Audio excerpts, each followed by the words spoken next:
I have two items left over from last time that I want to talk about first.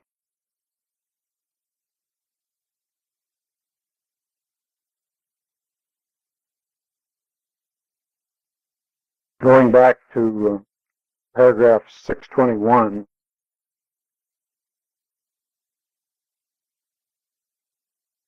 Jung says, at the bottom of Yahweh's marriage with Israel is a perfectionistic tendency which excludes that kind of relatedness we know as eros.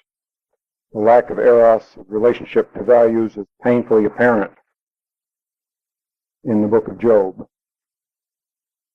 And then again, paragraph 623,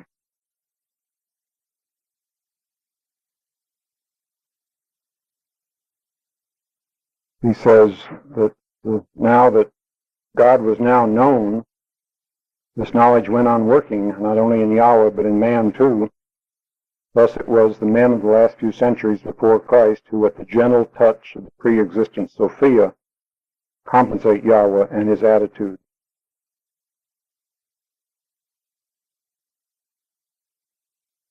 And skipping down, and this shows them the bright side, the kind, just, and amiable aspect of their God. The idea here is that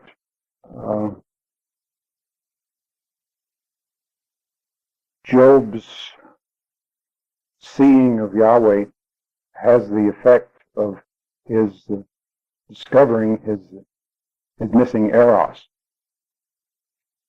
This is an example of the statement I talked about last time, that whoever knows God has an effect on him.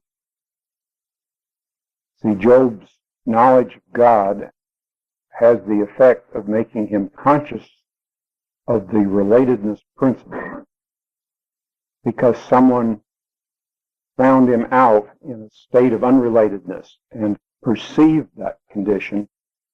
That perception itself had the effect of correcting the situation.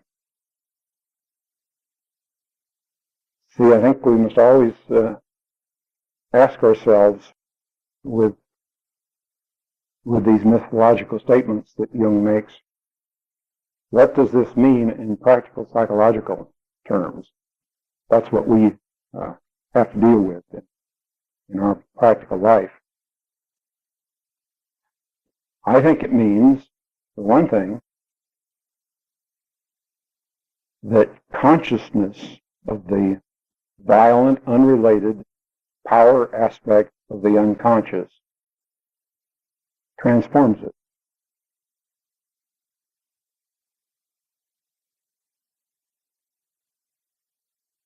I believe this process takes place both in regard to one's self-knowledge, in which one observes the violent power aspect of one's own unconscious, and I believe it operates also in relation to the knowledge of others.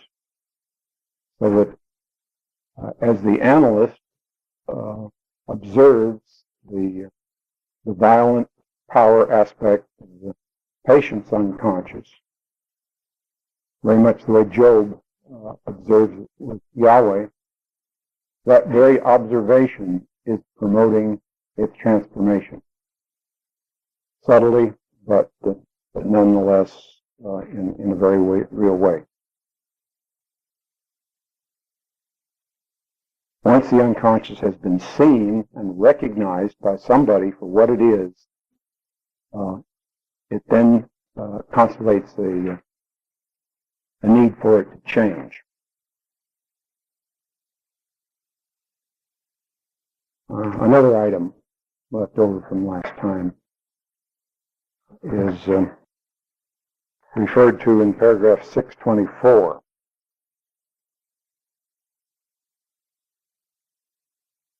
Where Jung says the reappearance of Sophia in the heavenly regions points to a coming act of creation. She is indeed the master workman. She realizes God's thoughts by clothing them in material form which is the prerogative of all feminine beings. Her coexistence with Yahweh signifies perpetual hieros gamos, from which worlds are begotten and born.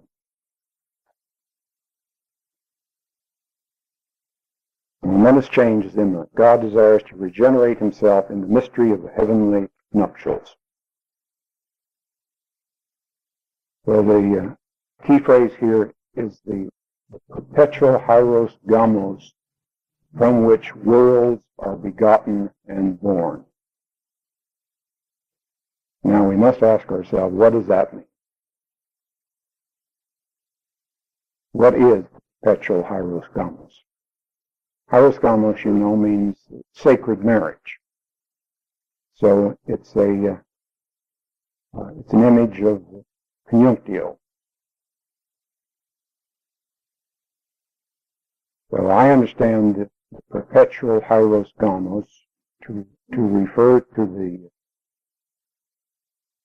the bedrock foundation of the objective psyche, collective unconscious. Now Jung tells us that Job's encounter with Yahweh had the effect of constellating or activating or bringing into visibility the perpetual hieros gamos, and that then led to the transformation of Yahweh. I think something analogous took place in connection with Jung's experience of the perpetual hieros gamos. He describes that experience in Memory Streams Reflections. It took place during his illness in 1944.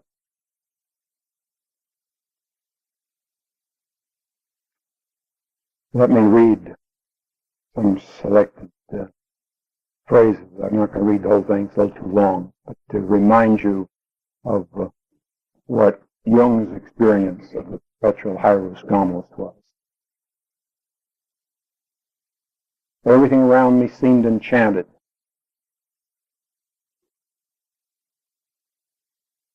I was in the Pardes Rimonen, Garden of Pomegranates. The wedding of Tithra with Malkuth was taking place. Those are two of the Sephirotic tree. Or I was with Rabbi Simon Ben Yoki, whose wedding in the afterlife was being celebrated. The mystic marriage in the Kabbalistic tradition. Cannot tell you how wonderful it was. Then I was with the marriage of the Lamb in Jerusalem, festively bedecked, an ineffable state of joy. Then later, the hieros gamos was being celebrated between All-Father Zeus and Hera, consummating the mystic marriage as it's described in the Iliad. This was Jung's experience of what he here calls the perpetual hieros gamos. And the fruit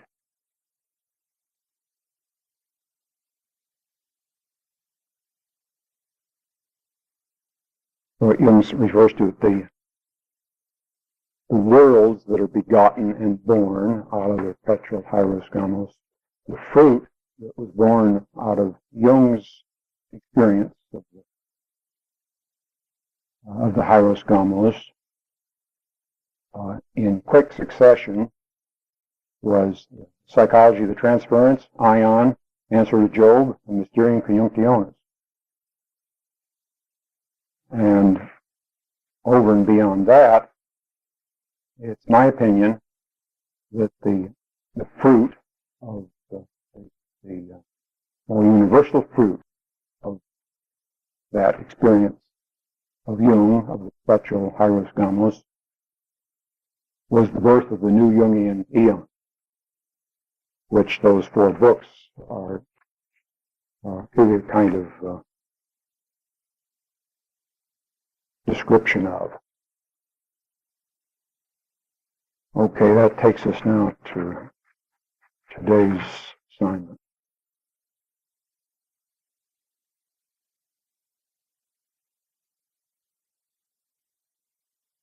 Paragraph 625 says, just as the decision to become man apparently makes use of the ancient Egyptian model, so we can expect that the process itself will follow certain prefigurations. Then later in paragraph 641,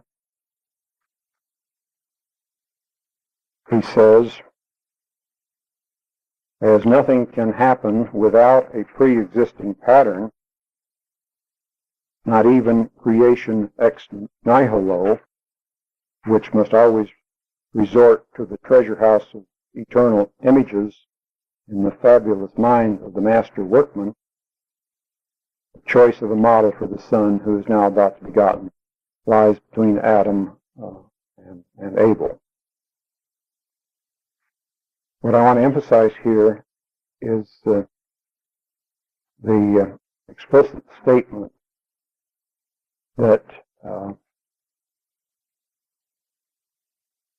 nothing can happen without a pre-existing pattern. See, it's very instructive to observe how Jung elaborates his argument about the process of God incarnating as man. He emphasizes, right to start with, that even God has to have a pre-existing pattern. That shows you what vital importance Jung attaches to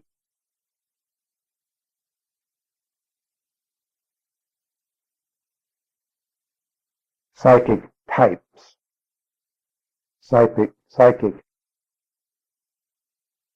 patterns of structure as the basic elemental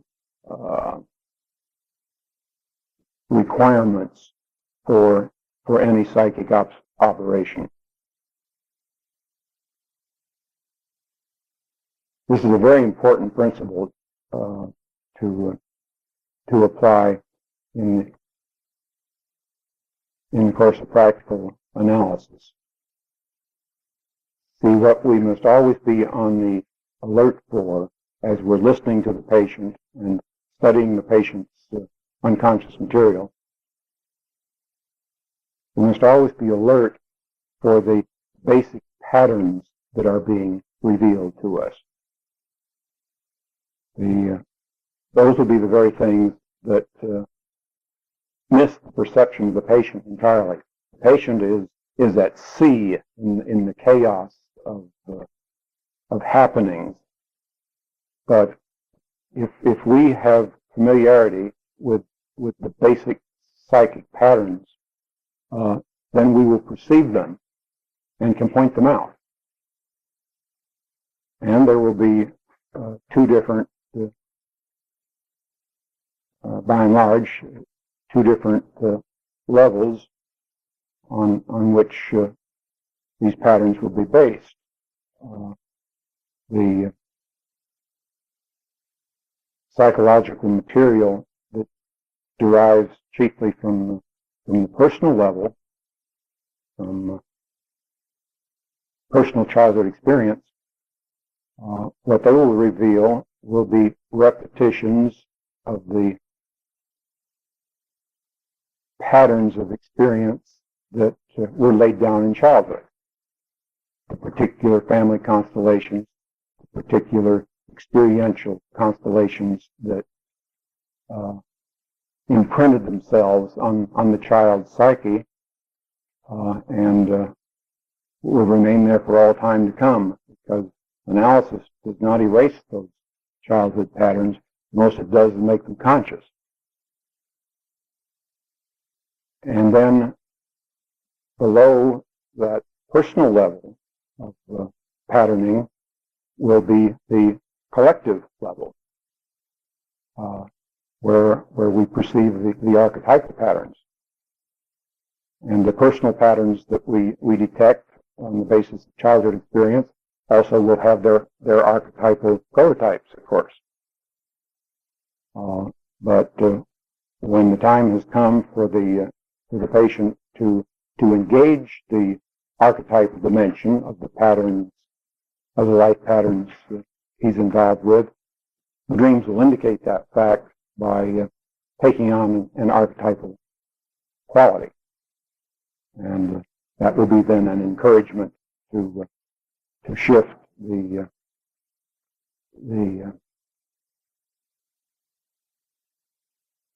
pattern of interpretation, or the interpretation of patterns, from the personal level to the archetypal level.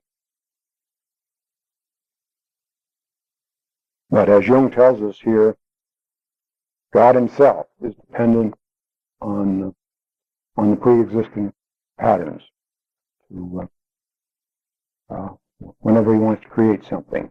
He could hardly state more emphatically how crucially important Jung considers the basic typical patterns of the psyche to be.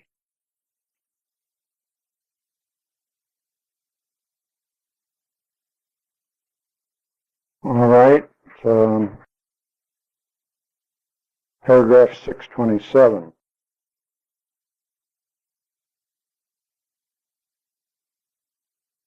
He's talking about the fact that Yahweh is obliged to incarnate, but the incarnation is only partially consummated because both mother and son are not completely human, because they don't have the full port of human sinfulness. And then he goes ahead to say, this arrangement, though it had the effect of exalting Mary's personality in the masculine sense by bringing it closer to the perfection of Christ, he's referring to the fact of her immaculate conception. It was at the same time injurious to the feminine principle of imperfection or completeness, since this was reduced by the perfectionizing tendency to the little bit of imperfection that still distinguishes Mary from Christ. Phoebo propior lumina perdit, meaning Phoebus, the sun, destroys lights near to it.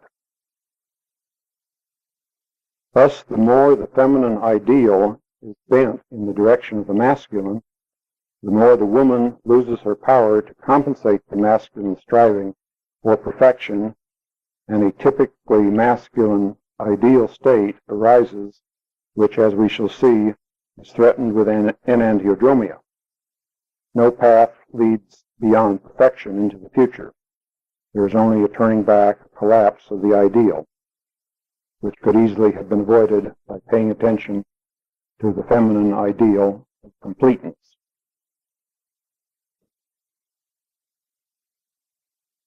This way of putting it, I think, is a kind of interesting variation from the usual descriptions of the nature of the masculine and the feminine principles.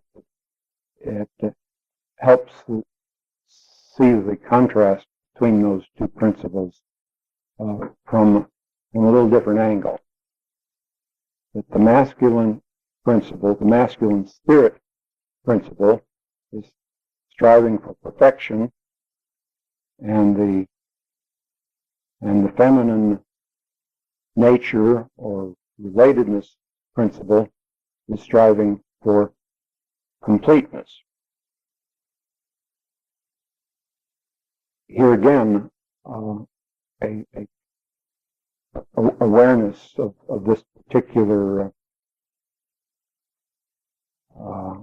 pair of contrasting entities, I think, is very helpful in the analytic process.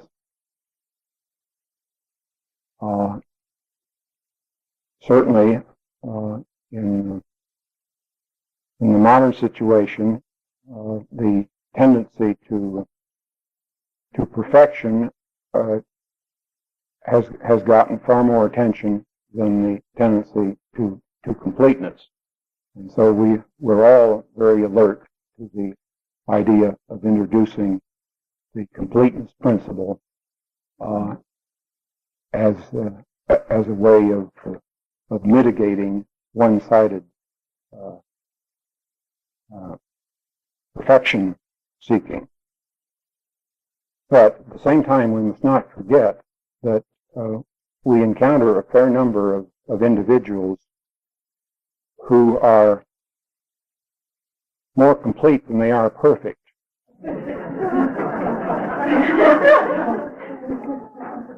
I mean by that a very unconscious completeness. Nature, you know, is complete.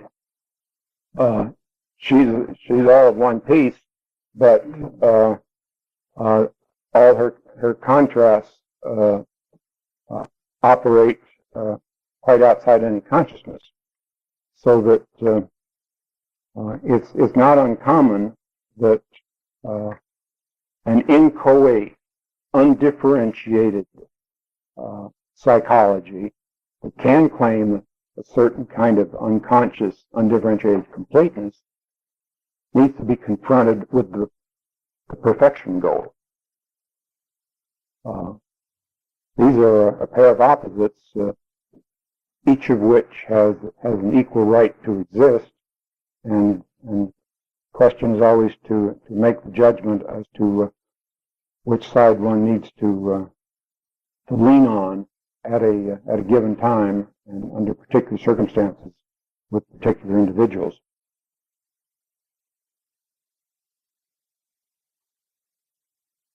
All right, another item. Paragraph 629.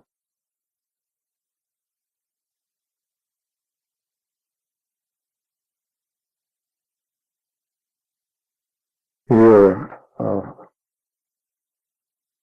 very obscure and esoteric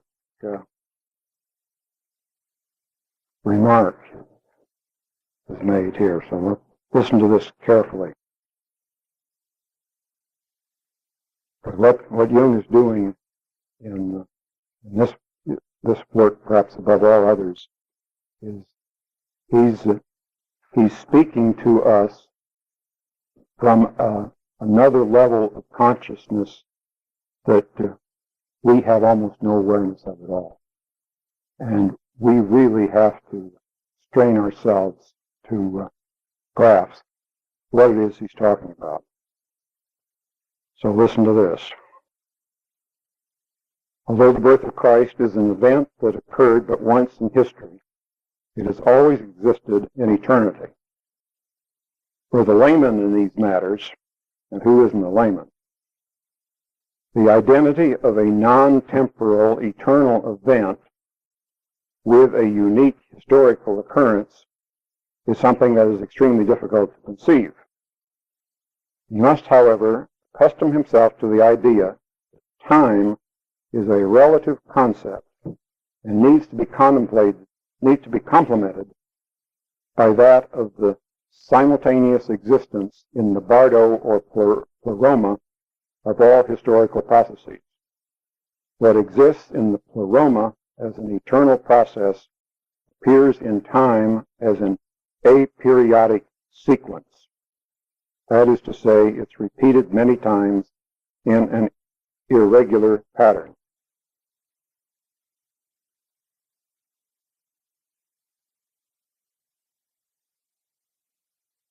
And then a little farther down, when these things occur as modern variants, therefore, they should not be regarded merely as personal episodes, moods, or chance idiosyncrasies of people, but as fragments of the pleromatic process itself, which broken up into individual events occurring in time is an essential component or aspect of the divine drama.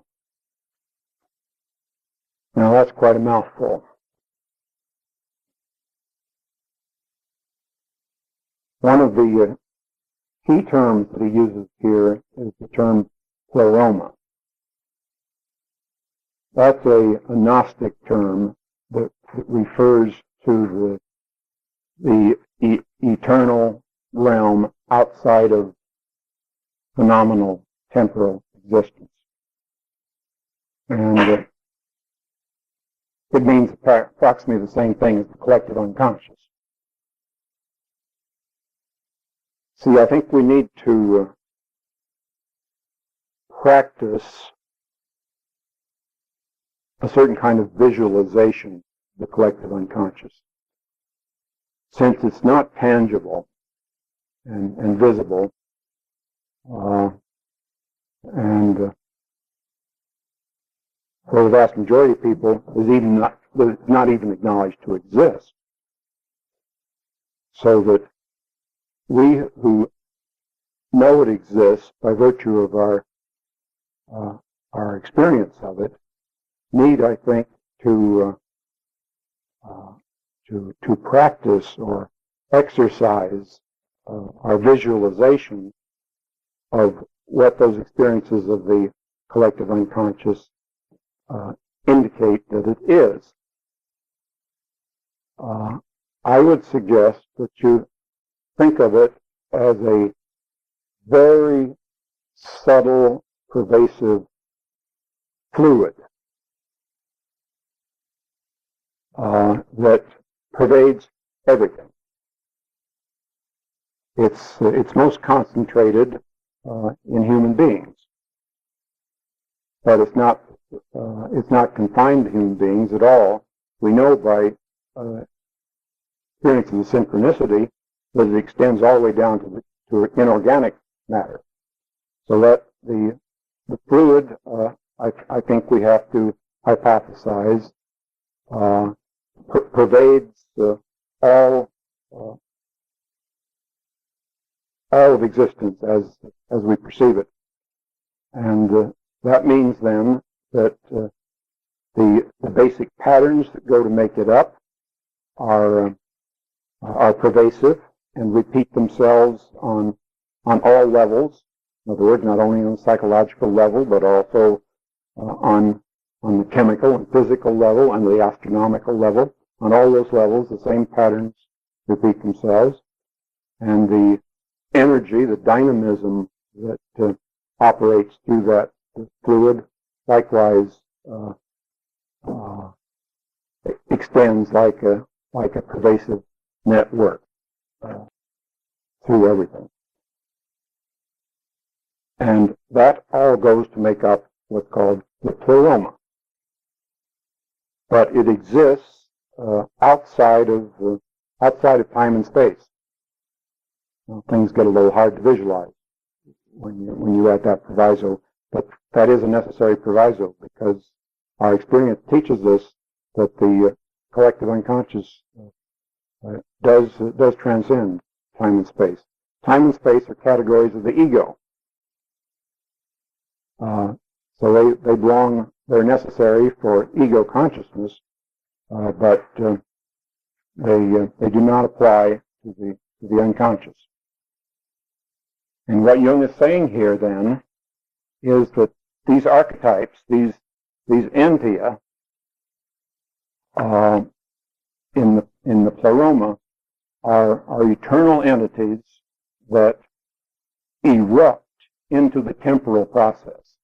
They erupt into individual ego consciousness, that is, because the temporal process derives from ego consciousness. And then on such occasions, that ego is caught in a piece of the divine drama and lives it out, more or less consciously or unconsciously. Another way of putting it is that the ego is in time and the self is in eternity. And the ego is the agent of the self in time, so to speak.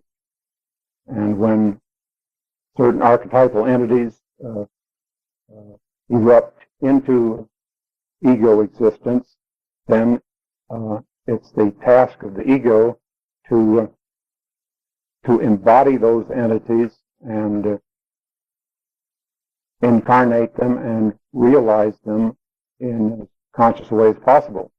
If there's very little consciousness attached to the event, then the ego is the tragic victim of the archetype that it's constellating. If there's more consciousness involved, then it doesn't have to be a tragic victim, because it knows what's happening to it.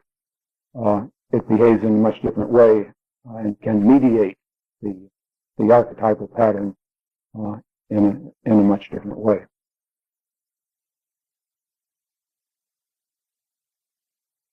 Okay.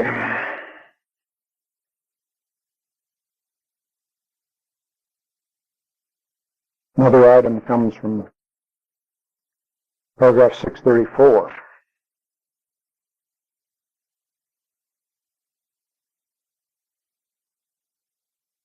Young saying, Yahweh makes the mistake of not consulting his omniscience. And we can only explain this on the assumption that Yahweh was so fascinated by his successive acts of creation, so taken up with him, that he forgot about his omniscience altogether. And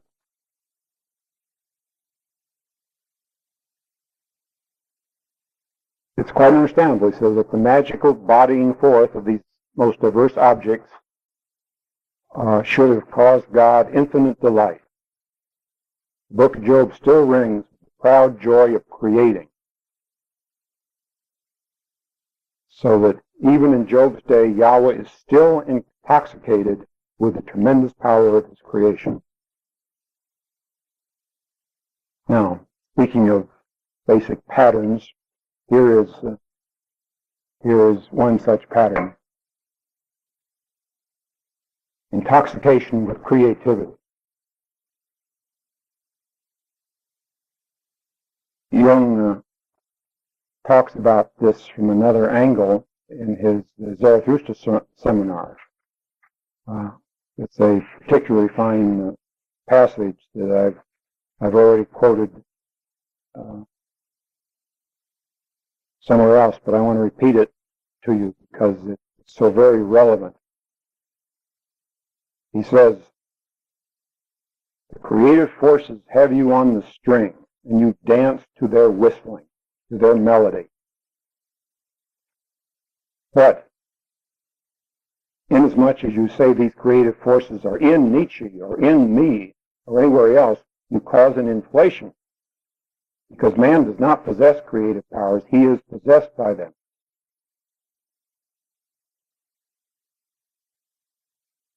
Nietzsche, of course, could not help looking at this thing, and then he was overwhelmed with resentments because the creative powers steal your time, sap your strength. Creative forces have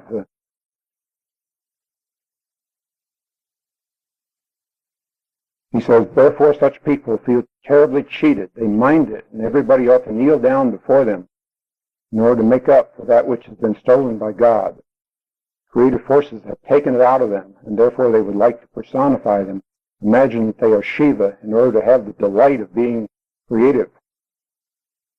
But you know that if you are creative and enjoy being creative, you will be crucified afterward. Because anybody identified with God will be dismembered.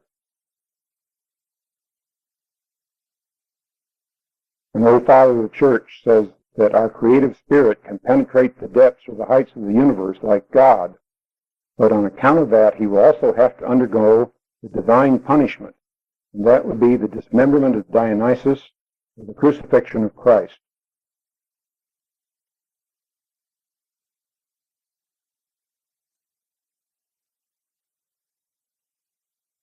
You see, this is what happens to the individual who identifies with creativity. it's an intoxication of delight, but at the same time it's followed by dismemberment.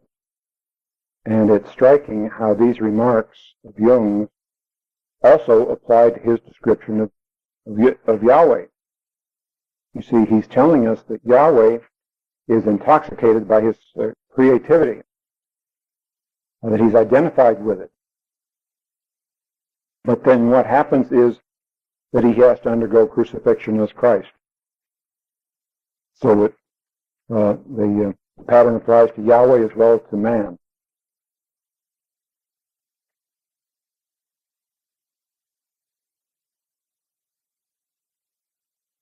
Paragraph 639.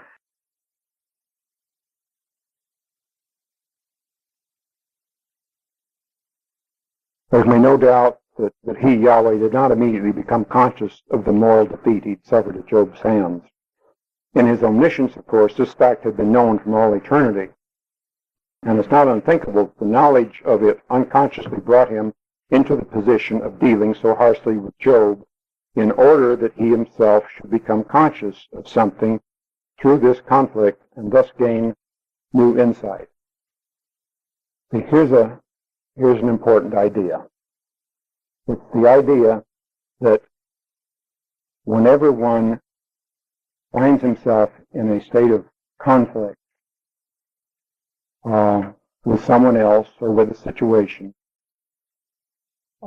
you should entertain the hypothesis that the psyche has propelled you into that situation in order to generate consciousness. That's almost an infallible law.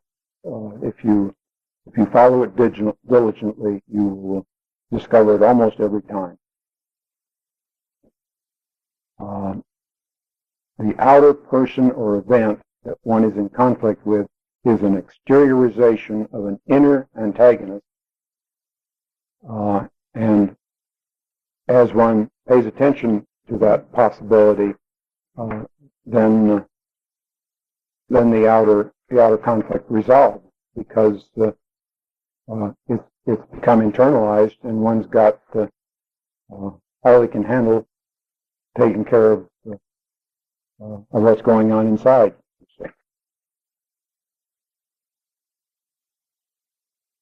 Okay.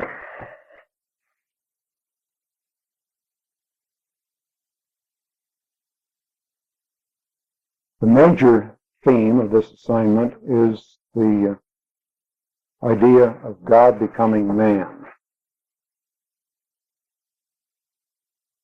In paragraph 640, he says Yahweh must become man precisely because he has done man wrong. Because his creature has surpassed him, he must regenerate himself. And then previously in paragraph 631, he says one should make clear to oneself what it means when God becomes man. It means nothing less than a world-shaking transformation of God. It means more or less what creation meant in the beginning, namely an objectivization of God.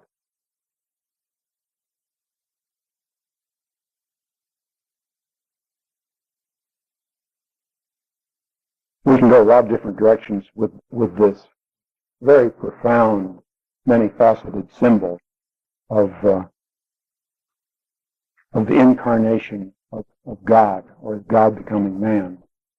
But one line I want to take with it is that I see it as referring to the humanization of the unconscious on all levels. The unconscious is not human. The personal unconscious is infantile. The collective unconscious is animal, or inorganic, or divine. So what does it mean then for the collective unconscious to become man?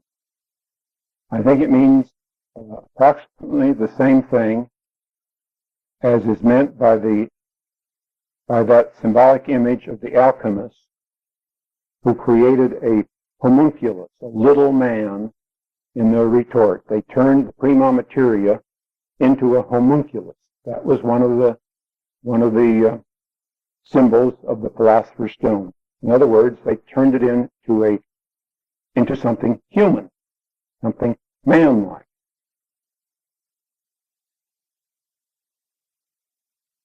It means something like the humanization of the universe, or the humanization of reality. Remember that Jung states that Job discovered that Yahweh is a phenomenon and not a man. And in another place, he tells us that God is reality itself. So that if God has become man, then reality itself has been humanized. It means that reality itself takes on a human face, has become friendly to man, rather than being the brute, indifferent nature that we perceive it to be. See, this is the implication of the alchemical term that I put on the board, salvator macrocosmi. I know this is pretty heavy stuff, generating creative sneezes. One of the symbols of the Philosopher's Stone is the salvator macrocosmi, the savior of the universe. That's the meaning of that word.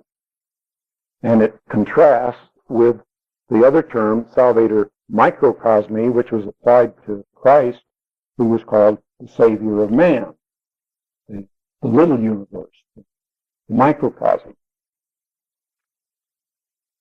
So that Christ was understood theologically to have come to save man from the world. And the effect then of Christian theology is to pluck man right out of the world. This vale of tears, get out of here as quickly as you can and get up to heaven. That's the way man is saved, but the world is left behind to its own devices. But the Philosopher's Stone of the alchemist is the savior of the world. It's the savior of the universe.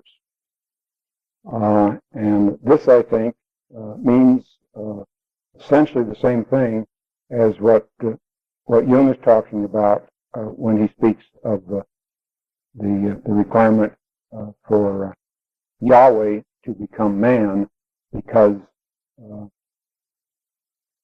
Job has seen him.